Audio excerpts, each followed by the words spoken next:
내가 내 이름을 예루살렘에 영원히 두리라 하신 여호와의 전에 제단을 쌓고 또 여호와의 전 두 마당에 하늘의 일월 성신을 위하여 제단들을 쌓고 또 흰놈의 아들 못자기에서 그의 아들들을 불 가운데로 지나가게 하며 또 점치며 사술과 요술을 행하며 신접한 자와 박수를 신임하여 여호와 보시기에 악을 많이 행하여 여호와를 진노하게 하셨으며 또 자기가 만든 아르새긴 목상을 하나님 전에 세웠더라.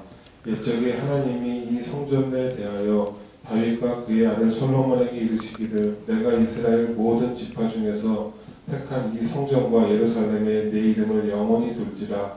만일 이스라엘 사람이 내가 명령한 일들 곧 모세를 통하여 전한 모든 율법과 율례와 규례를 지켜 행하면 내가 그들의 발로 다시는 그의 조상들에게 정하여 준 땅에서 옮기지 않게 하리라 하셨으나 유다와 예루살렘 주민이 므낫세의 꾀임을 받고 악을 행한 것이 여호와께서 이스라엘 자손 앞에서 멸하신 모든 나라보다 더욱 심하였더라. 여호와께서 므낫세와 그의 백성에게 이르셨으나 그들이 듣지 아니하므로 여호와께서 아수르 왕의 군대 지휘관이 와서 치게 하심에 그들이 므낫세를 사로잡고 쇠사슬로 결박하여 바벨론으로 끌고 간지라. 그가 환난을 당하여 그의 하나님 여호와께 간구하고 그의 조상들의 하나님 앞에 크게 겸손하여 기도하였으므로 하나님이 그의 기도를 받으시며 그의 간구를 들으시사 그가 예루살렘에서 돌아와서 다시 왕위에 앉게 하시매 므낫세가 그제서야 여호와께서 하나님인 줄 알았더라. 아멘. 네, 오늘 말씀에 대해서 므낫세에 대해서 므낫세 1절에 보면 나이가 12세라 예루살렘에서 55년 동안 통치를 했으니 꽤 귀한 오랫동안 통치를 했는데요.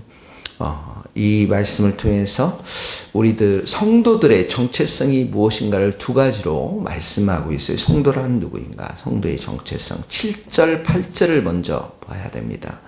7절에 보면 성전에 대한 이야기가 나옵니다. 이 성전에 대하여 다윗과 그의 아들 솔로몬에게 이르시길 내가 이스라엘 모든 지파 중에서 택한 이 성전과 예루살렘에 내 이름을 영원히 둘지니라. 그러니까 내가 이스라엘 모든 지파 중에서 택한 성전이라고 그랬죠. 그리고 예루살렘에 내 이름을 두었다. 그러니까 이 성전과 예루살렘은 특별한 도시이죠. 하나님이 이름을 두신 곳이고 하나님께서 거하시는 성전. 그래서 이스라엘 백성들에게 가장 먼저 원했던 것은 이 성전에서, 이 예루살렘에서 하나님이 거하시기 때문에 하나님만을 사랑하고 또 하나님만을 예배하고 하나님만을 의지하고 그 마음 중심에 하나님이 이렇게 계시는 그게 첫 번째고요. 그러니까 하나님이 이곳에 성전과 예루살렘에 계시니까 하나님의 임재, 또 성전 가운데 임재하시는 하나님, 임마누엘의 하나님, 이 하나님을 가장 먼저 그들의 마음에 예배하는 것을 말하고요. 첫 번째. 두 번째는 8절에 보면 모든 율법과 율례와 규례를 지켜 행하면 결국은 율법을 순종하는 것을, 말씀에 순종하는 것입니다. 그렇게 하면 이 조상들에게 정하여 준 땅, 가나안 땅에서 옮기지 않겠다. 성도들의 정체성이 바로 이 두 가지입니다. 이 성전이 신약에 와서는 우리 마음이 되었잖아요. 개인 성도 한 사람 한 사람이 성전이란 말이죠. 그러니까 이 성전 안에 임마누엘 되시는 하나님께서 함께 거하시고 우리 마음 가운데는 하나님이 계시기 때문에 하나님만을 사랑하고 하나님만을 의지하고 하나님께 예배드리는 것. 그리고 우리들 가운데 성령님을 주셔서 이 성령님의 역사하심을 따라서 진리 가운데 순종하는 삶들, 말씀 가운데 순종하는 삶이 바로 성도의 삶인 것입니다. 그런데 자 2절서부터 이제 6절까지는 이들이 하나님을 중심으로 섬기지 아니한 것들을 보게 되어집니다. 그러니까 다시 말하면 하나님이 그들 마음 가운데 이 성전 안에 예루살렘 안에 중심으로 이렇게 예배드리지 못하고 하나님과 동행하지 못했던 것들을 봅니다. 이게 악입니다. 2절 보면 여호와의 보시기에 악을 행했다. 이 악이 나오죠. 그 다음에 이방 사람들의 가증한 일, 우상숭배입니다. 3절에 보면 산당이 나옵니다. 산당을 다시 적으며 바알이 나옵니다. 바알, 아세라, 목상 나옵니다. 1월 성신 다 우상들입니다. 그들의 마음 가운데, 중심 가운데 하나님이 없는 것이죠. 그리고 4절에도 보면 심지어 여호와의 전에 제단을 쌓고, 이게 다 우상의 제단이죠. 또 5절에 보면 여호와의 전 마당에 1월 성신, 하늘의 모든 별들을 위한 제단을 두고, 그러니까 하나님보다 우상이 먼저 되어져 있는 것들을 보게 되어집니다. 자, 우상이 마음의 중심 가운데 있으니까 어떻게 합니까? 6절에 그 우상이 원하는 것들 행해야 되겠죠. 그게 뭐냐면 아들들, 흰놈의 골짜기에서 아들들을 불 가운데로 지나가요. 이게 이 우상에게 바치는, 제물로 바치는 그런 예식입니다. 그러니까 자녀들을 그렇게 불 가운데 태워 죽였다는, 희생제물로 바쳤다라는 것이죠. 그리고 점치며 사술, 요술, 심접한 자, 박수, 다 무당들 아닙니까? 여호와의 보시기에 악을 많이 행했다. 자, 그러니까 이들 마음 가운데 하나님의 중심이 있어야 되고 하나님만을 사랑해야 하는데 그러지 못했다라는 것입니다. 9절로 가보세요. 9절에 가보면 유다와 예루살렘 주민이 문나세의 꾀임을 받고 악을 행한 것이 모든 나라보다 더욱 심하였더라. 그러니까 악을 행했다라는 이 악의 개념이 여기 보면 하나님을 중심으로 두지 못하고 성전과 예루살렘 곳곳에 우상을 섬기고 그들 중심 가운데 예배했던 것들을 보게 되어집니다. 그러니까 첫 번째로 우리가 적용해야 될 말씀입니다. 우리의 마음에, 신약에 성전된 우리의 마음, 우리 속에 하나님보다 더 사랑한 것이 있다면 그것이 바로 우상입니다. 자녀도 마찬가지입니다. 통상 고3이 되면, 고등학교가 되면 아이들이 교회를 가는 것에 대해서 소홀히 하는 경우들이 많다고 들었습니다. 왜 그렇습니까? 대학이 그들의 마음 가운데 먼저 있고 중심 가운데 하나님이 없기 때문에 그렇습니다. 결국은 대학에 들어가면 아이들이 교회를 떠나는 것들을 많이 보게 되었습니다.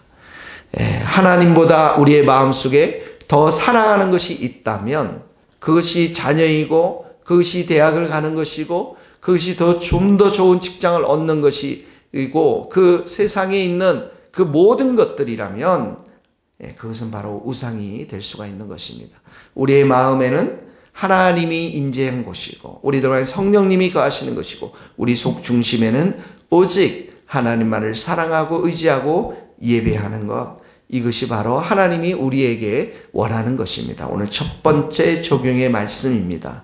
오늘도 우리의 마음을 주님의 보혈로 씻고 하나님을 찬양하며 경배하며 하나님께 예배하는, 하나님을 중심으로 모시고 사는 우리의 마음과 목숨과 힘과 뜻을 다하여 하나님을 사랑하는 복된 하루, 임마누엘 하나님과 동행하는 복된 하루 될 수 있기를 예수님의 이름으로 축복합니다. 두 번째는 이 8절에 율법, 율례, 규례, 말씀을 준수하는 것입니다. 말씀을 듣고 행하는 것입니다. 10절에 가보세요. 여호와께서 므낫세와 그 백성에게 이르셨으나 그들이 듣지 아니하므로. 항상 우리가 말씀을 듣는 게 먼저입니다. 말씀을 듣고 그 말씀을 묵상하고 그 말씀을 믿고 그 말씀대로 선포하고 그 말씀에 순종하는 것인데 여기 듣지 아니했다라는 것은 결국 이들이 순종의 자리까지 가지 못했다라는 것입니다. 그러니까 하나님께서 여러 경로를 통해서 선지자들을 통해서 분명히 경고하시고 그런 우상의 삶에 대해서 하나님께서 여러 차례 말씀했지만 이들이 듣지 아니했다라는 것입니다. 그러므로 우리 신약을 통해서 율법을 통해서 구원받지는 못하지만 율법은 그리스도를 인도하는 몽학 선생에 불과하지만 그 우리가 말씀을 지키지 못했을 때 주님의 보혈로 우리가 씻고 회개하고, 그리고 결국은 성령의 인도하심을 따라서 우리는 어떻게 합니까? 하나님의 말씀 앞에 순종하며 살아가야만 하나님께서 우리의 앞길을 선하게 인도하시고 더 풍성한 은혜를 주실 줄 믿습니다. 그들이 듣지 아니함으로 8절 규례를 지켜 행하면, 자, 여러분의 말씀 마음 가운데 계속해서 하나님께서 지금 원하시는 말씀들이 있을 것입니다. 어떤 사람에게는 그게 기도가 될 수 있고, 항상 기뻐하라, 쉬지 말고 기도하라. 어떤 사람에게는 그게 기뻐하는 말씀이 될 수 있고, 형제를 사랑하는 말씀이 될 수 있겠고, 어떤 사람에게는 음란을 버리고 거룩한 삶을 추구하는 것이 될 수도 있을 것입니다. 계속해서 여러분의 삶 가운데 하나님께서 말씀하시는 것, 그것을 오늘 무엇인지 잘 묵상해 보시고 듣고 순종할 수 있기를 예수님의 이름으로 축복합니다. 이것이 두 번째 적용의 말씀입니다.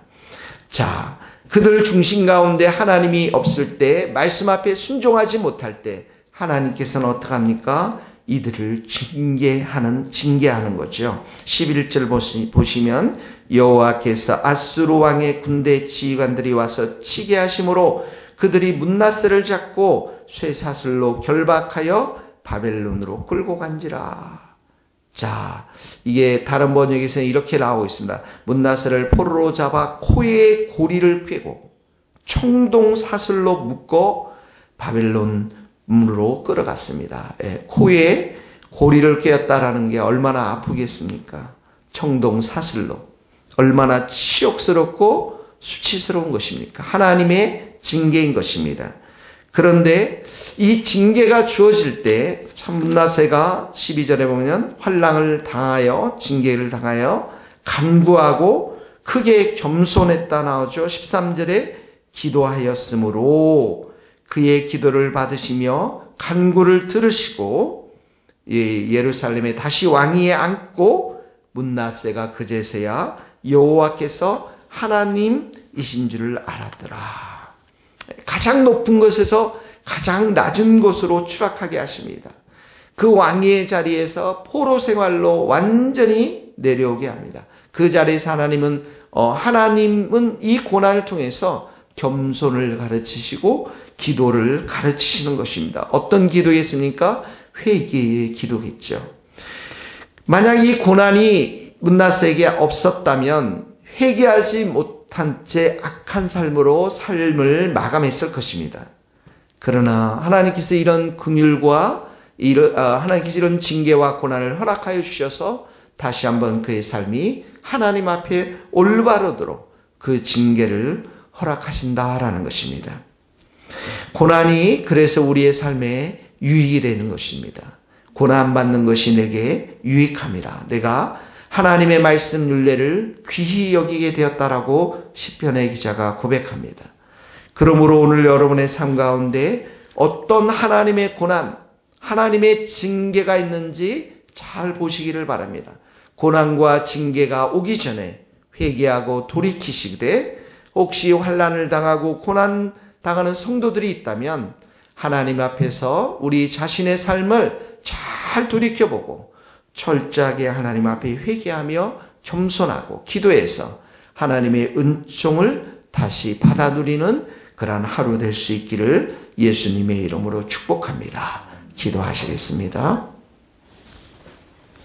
하나님 아버지, 우리의 마음 가운데 하나님보다 더 사랑하는 그 무엇이 있다면 오늘 이 말씀을 통해서 다 내려놓게 하시고 오직 여호와 하나님을 사랑하며 여호와 하나님을 의지하며 여호와 하나님을 바라보는 하나님의 귀하고 복된 백성들이 다 될 수 있도록 은혜 베풀어 주옵소서. 우리의 마음이 하나님만을 사랑하고 하나님만을 의지하고 하나님께 영광을 돌리는 귀하고 복된 마음이 되기를 소원합니다. 오늘도 우리에게 말씀을 순종하라고 하십니다. 하나님 아버지, 우리에게 들려주는 이 귀한 말씀들 한 귀로 듣고 흘러보내지 않도록 도와주시고 그 말씀에